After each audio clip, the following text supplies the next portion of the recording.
Welcome to August the 18th. I'll start from 2017, work back to 2014, take it from there. Some things should not happen, but they do. Victorian ALP have failed in almost everything they have involved themselves with. Roads are congested and badly maintained, public transport is failing, and planning is making it worse. Crime is rising in Victoria, as it is falling in New South Wales, suggesting it is not an Australia-wide phenomena, but a result of Victorian ALP policy. Energy prices are going up as the government has forced reliable energy providers to close. Multi-generational businesses are having to close as business costs soar. Soon the Australian Labor Party will face the fallout of the Red Shirt Brigade, and it is likely senior ministers will be booted from Parliament, despite spending some $150 million of taxpayer money opposing the inquiry. And the ALP are desperately playing a smear campaign against opposition leader Matthew Guy over a lobster dinner. In Australia, mate, we call it crayfish, which doesn't rhyme with mobster. And Guy has done nothing wrong, even if his surprise dinner guest isn't welcome at the Crown Casino. No reports yet of Dan Andrews' gay nightclub jaunts with CFMEU mates. Allegedly discussions surrounding around Andrews Cray brothers. There are still loyal CFA firies willing to burn down the ALP edifice. On this day, in 684, the Battle of Majrahit decided control of Syria. In 1384, at the Battle of Mons and Pavie, the French drew with the Flemish.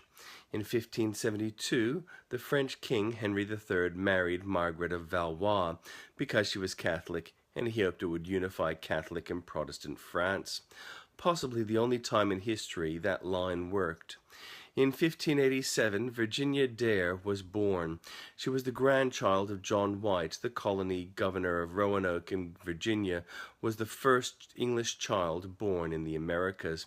We don't know what happened to her in life, as also on this day in 1590, John White returned to Roanoke from a supply trip to England, but the colony was deserted, and to this day, no one is certain as to what happened to them.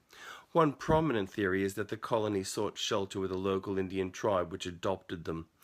Stones with messages seem to have been left regarding Eleanor Dare, Virginia's mother. The situation was not entirely unexpected. White knew the territory was hostile when he left the colony to get help in England. It was a dangerous journey, and when he got back, the captain of the ship refused to sail again in winter. But then the Spanish Armada sailed around English coast, and all seaworthy vessels were used in defense. In 1612, the trial of Pendle witches began. One theory regarding Salem witch trials is that the Salem witches were suffering the effects of ergo poisoning and believed some of what they experienced was supernatural.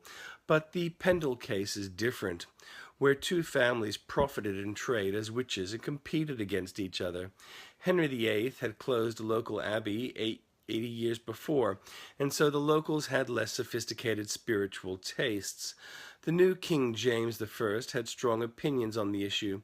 Puritans sailed to America looking for religious freedom.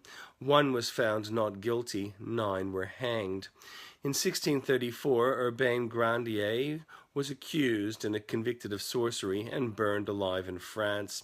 Some say he was not really a sorcerer, but a victim of political machinations of Cardinal Richelieu. In 1783, a huge fireball was seen passing over the east coast of Great Britain. No one was convicted for that sorcery. In 1848, the Argentinian dictator Juan Manuel de Rosas ordered the execution of Camila O'Gorman and Ladislao Gutierrez. Camilla was in late pregnancy and her unborn child was baptized prior to the firing squad execution. Camille, 23, was the lover of the priest, Ladislao, 24, and refused to claim she had been raped.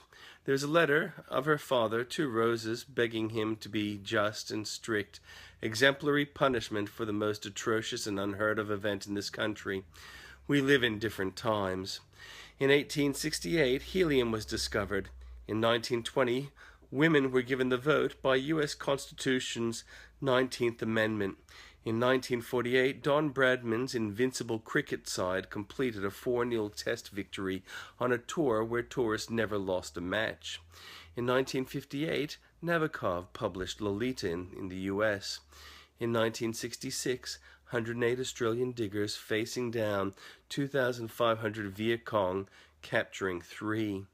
In 1971, Australia and New Zealand agreed to withdraw their troops from Vietnam. All Whitlam did in 1972 was to make a bad decision worse by withdrawing without a plan for those that were defended by Australian troops. In 1977, Steve Biko was arrested at a roadblock under a Terrorism Act. He was innocent, but later beaten to death in jail by police.